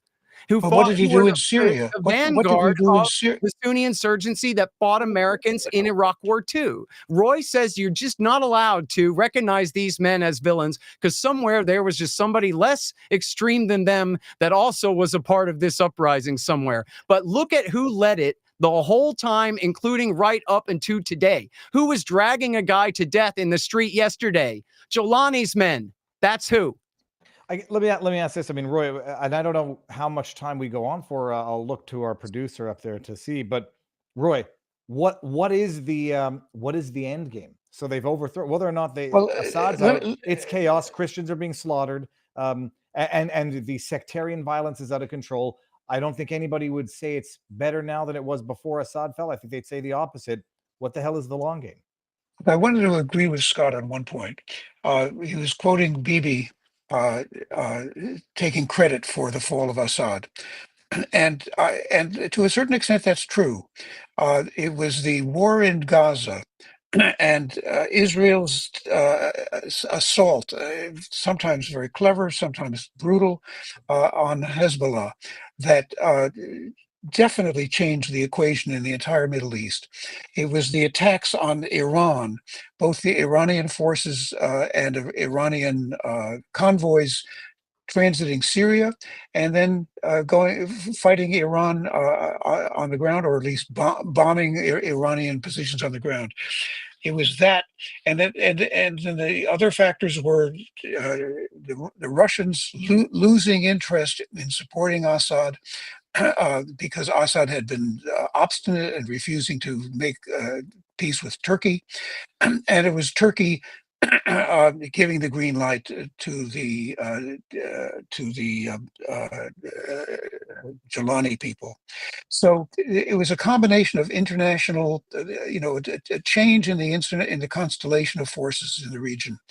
But it was an unintended consequence of the Israeli attacks on Gaza. I don't think that for a moment the Israelis intended to have the overthrow of Assad, but it happened that way. What was your other question again now? Well, I have a About the current question for you, situation Roy. and where it's going. Let me just finish the question, Dave's question of where this is going.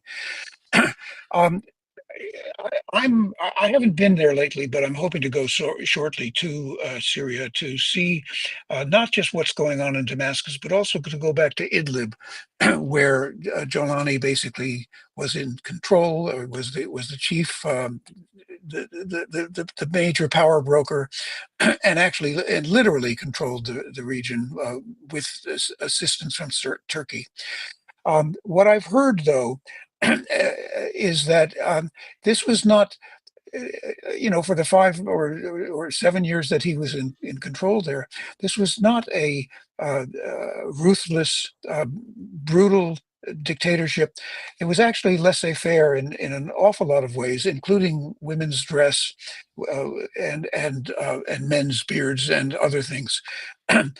And today, if you visit a town like Sarmada or Idlib or other places, you'll find that if the rest of Syria has no electricity, or very, very limited electricity, is operating on the fumes practically, way below the poverty line for most of the population.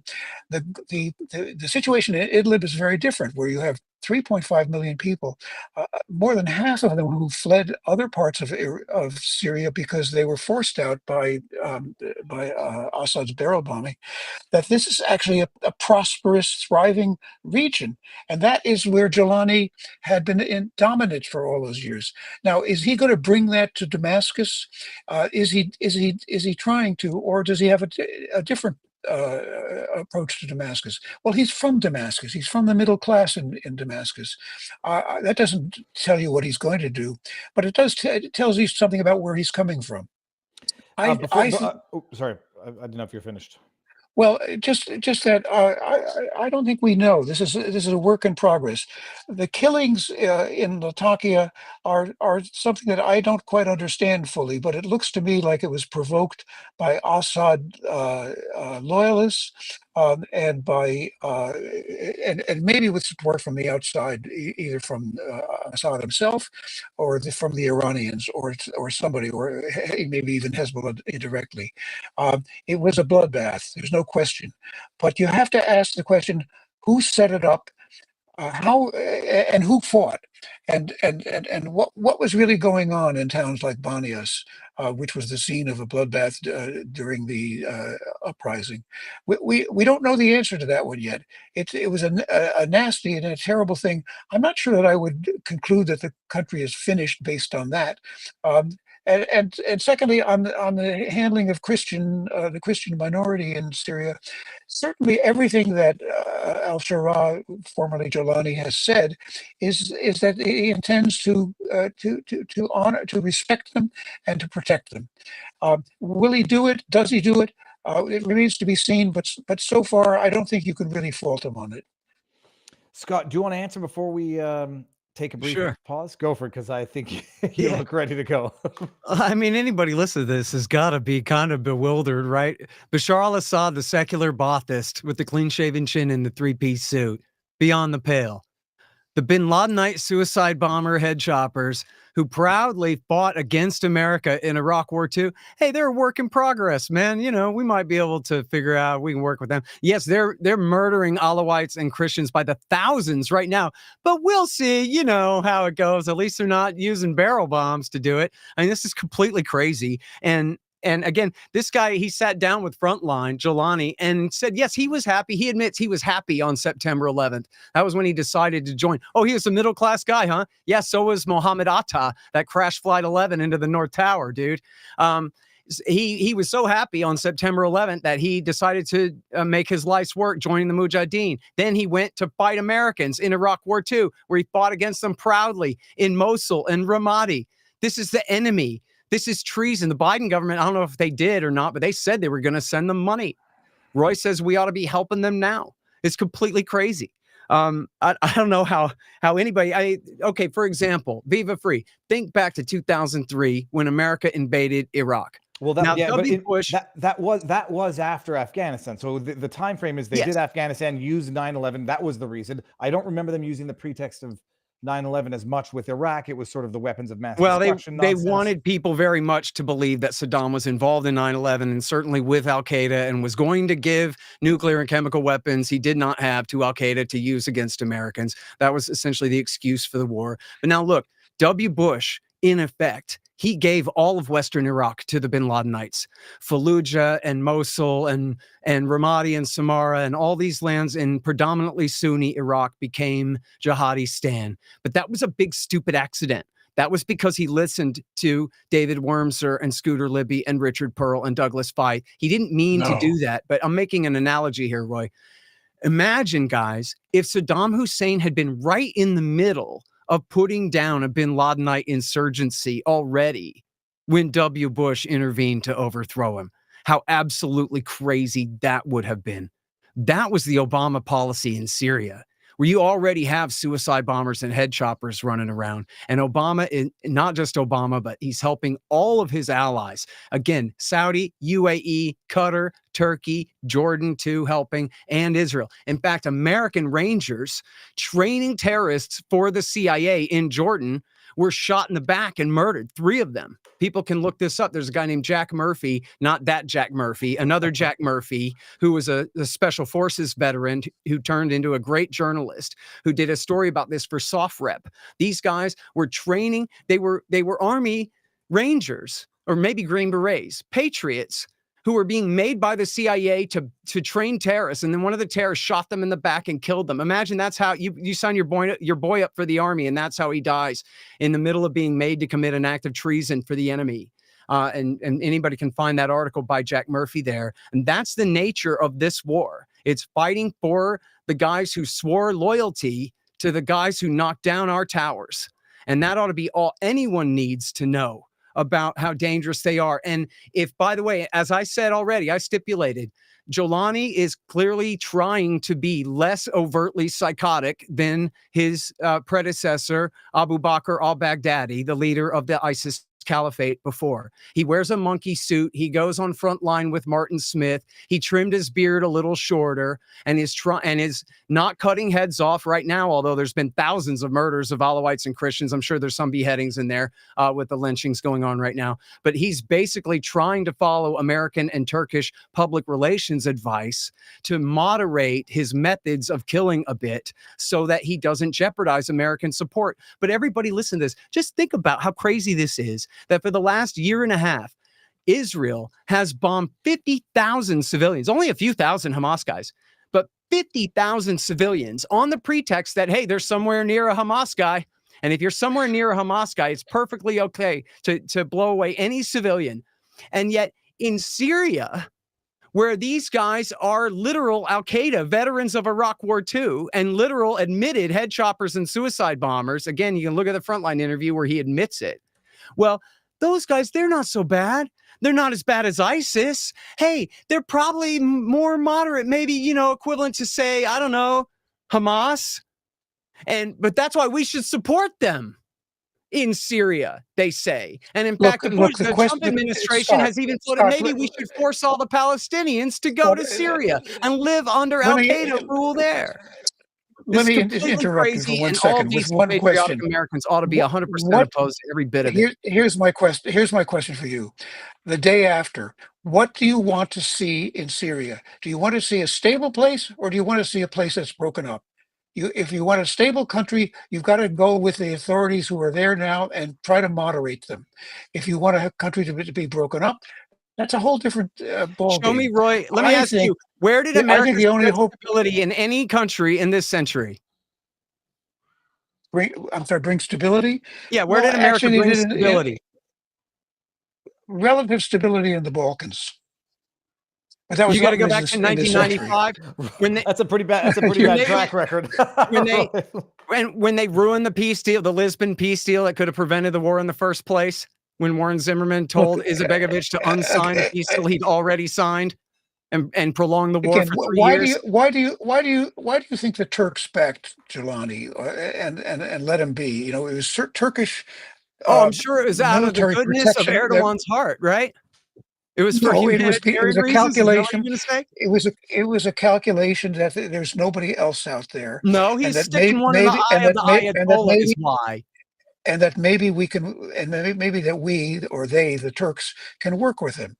That was a calculation, and it turned out to be a pretty good calculation, at least so far, because Jolani managed, with Turkish advice, to choose the exact moment to go after Aleppo and then to head down toward Damascus. And they're taking his advice, and they're listening to him, and the Turks are providing protection for them, or hoping to provide protection against Israel. The Turks have a very complicated understanding, but they have an understanding of the region. At least they listen to the ground. They listen to the population. Listen, I got to go because it's I've got to make a phone call for work. But I've enjoyed this conversation a lot. I have a few disagreements still to go with Scott. Well, I've got a few more questions. There will be less argumentation. But before we do that, producer in the back there, Liam, do you need to run an advertisement, a sponsor for ZeroHedge, which is going to be a pre-recorded video now? At JM Bullion, excellent service and competitive pricing aren't just goals. They're our standard. Our commitment to customer discretion and privacy with secure and confidential transactions has earned us an unparalleled reputation as an online retailer of precious metals, backed by over 375,000 reviews, averaging 4.8 out of 5 stars. Only at JM Bullion. At JM. Okay. Yeah, my final question to both of you is, I think Scott's going to have an easier time answering it, is what has U.S. intervention in the regime change in Syria brought, if nothing else, than death and destruction? Yeah, well, I think that's right. And I think we ought to absolutely back off. And, I'm sorry to say all this. People get me wrong a lot of the times, but I'm a Texan and I'm a patriot. I don't care about any of these other stupid countries or factions. I'm not here to support Bothism any more than any other foreign nation's ism or any of that. This whole thing is a horror show. It always has been, but it should never have been able to get to this point. And one thing I meant to say before I went off on a tangent the other direction was that if Jelani truly tries hard to take on board American and Turkish advice here and moderate his positions more, try to compromise more with Shiites and Christians and get along, then one of his own guys is going to murder him and overthrow him. Because these guys are bin Ladenites. That's who they are. When ISIS took over Iraq, Patrick Coburn called them the Islamist Khmer Rouge.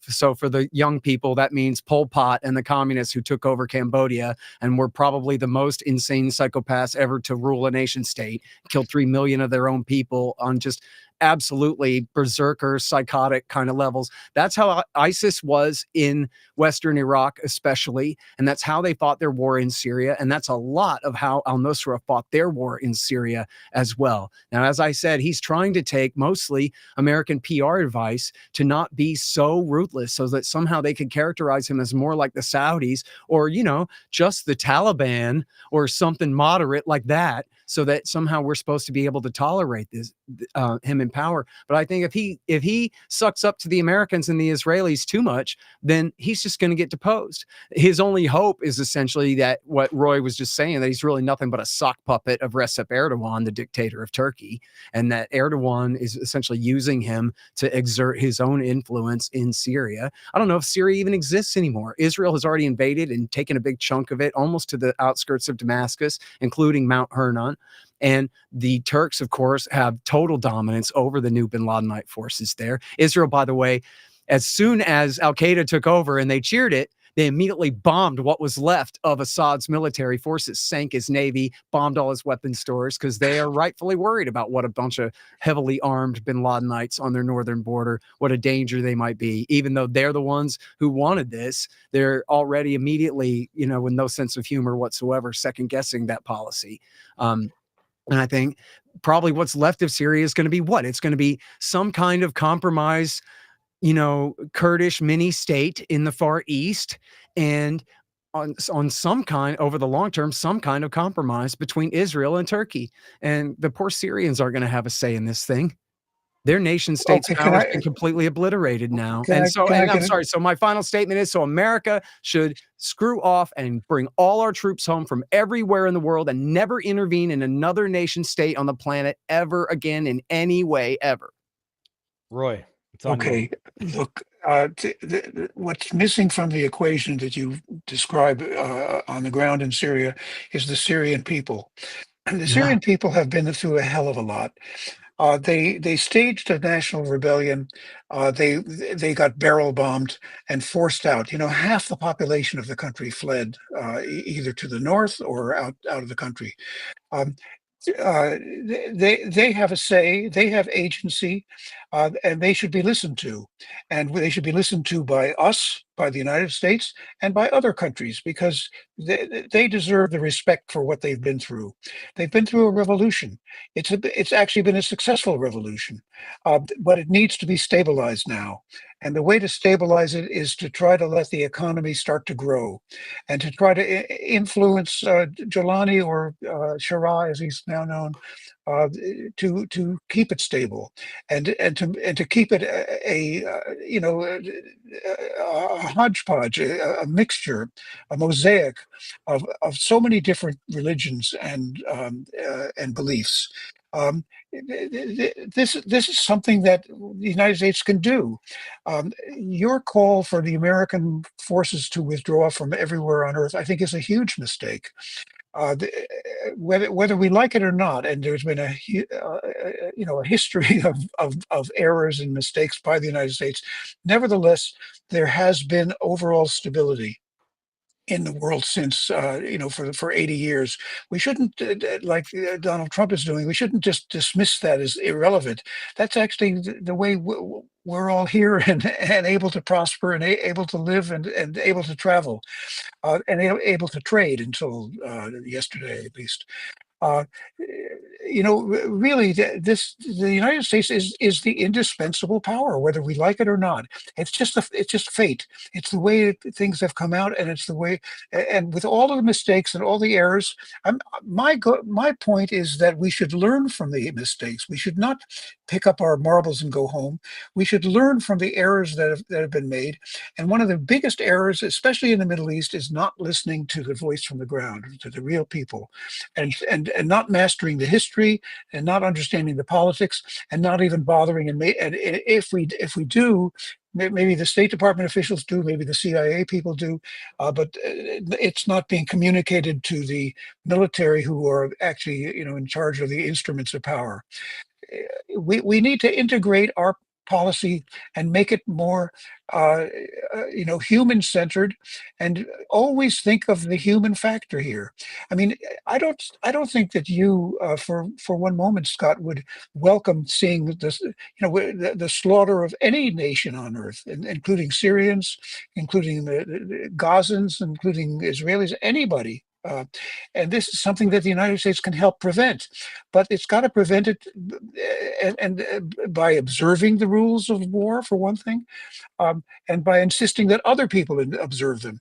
And when a country goes hog wild, crazy against its own people, the way Assad did, 500,000 people die in that conflict. The United States has an obligation to say, hey, there are actually rules of the game, and if you're going to violate them, we're going to help people to try to stop you. It doesn't mean you have to send in the 82nd, but you just have to sometimes arm people to defend themselves. But we should start with the human factor. We should focus on the human factor. We should try to learn the lessons and carry out policies that care for the day after, that bring stability, that bring political stability, in the troubled spots around the world. We can do that as the United States. We should do that. We should critique it when we don't do it, but we should always hold that goal high, because if we don't, I'm not sure quite if anybody will. So I'll end there. Fantastic. Producer, how do you want to run the ad at the end of this? You have a sponsor? Okay, awesome. This was fantastic. I won't interject my own personal opinion, although I think it's obvious anyhow. It's been very enlightening. I'm going to go fact check a few things after this is over. Roy, thank you very much. Where can people find you, by the way? Let's start with Roy. How do people find you, support you, follow your work? Well, I'm working on a book, so I have a low profile, but I'm the president of the Baltimore Council on Foreign Affairs, and we have monthly programs on major issues in foreign affairs, and that's all on at the Baltimore Council's website. It's on, and all of our events are recorded and are presented. It's not a bad way to look at foreign affairs, in fact, because we're about to deal with the issue of the closing of AID. We've had programs on Sudan. We've had programs on NATO. We try to do things in a really nonpartisan, realistic way. So I'm doing that's where I am right now at the Baltimore Council on Foreign Affairs. Fantastic. Scott, where can people find you? Okay, well, at scotthorton.org, I got 6,000 interviews for you there. I'm the director of the Libertarian Institute at libertarianinstitute.org, and I wrote Fool's Errand about Afghanistan, enough already about the war on terrorism, which is the basis of a lot of what we talked about here tonight. And then my latest is called Provoked, How Washington Started the New Cold War with Russia and the Catastrophe in Ukraine. And you can follow me on Twitter, if you dare, at Scott Horton Show. Oh, Amazing. and I'm now putting the audiobook out of Provoked in sections. If you subscribe at my Substack, it's scotthortonshow.com. Fantastic. So that's it. I'm gonna wind this up, at least on Rumble's side. By the way, you'll go raid Tim Pool if you want to go watch something and continue to fill your minds with knowledge and information for the rest of the night. On our end, thank you very much, ZeroHedge. Thank you for inviting me. I had a very easy job tonight, but it's been enlightening. So with that, everybody, you know where to find me. Viva Frei on Rumble, locals, etc. Now is the time to take advantage of the power of gold and silver to grow your wealth, whether you're an experienced investor or new to the game. These precious metals have a long history of being a safe haven for your savings, but they also offer growth potential, making them a wise investment choice. So where does the average investor go to buy gold and silver? That's easy. JM Bullion. JM Bullion is one of the most popular and most trusted precious metals retailers in the nation. We offer a huge selection of gold, silver, platinum, and palladium products that can be delivered to your door in safe, discreet, fully insured packaging. From 1 gram of gold to an entire mint box of silver, JM Bullion offers precious metals to suit every financial goal and budget. No matter your budget, now is the time to start investing in precious metals and start protecting yourself and your savings against these volatile markets. Visit jmbullion.com today to take a look at our wide variety of precious metals, rounds, coins, and bars, and find out how you can turn your savings into gold.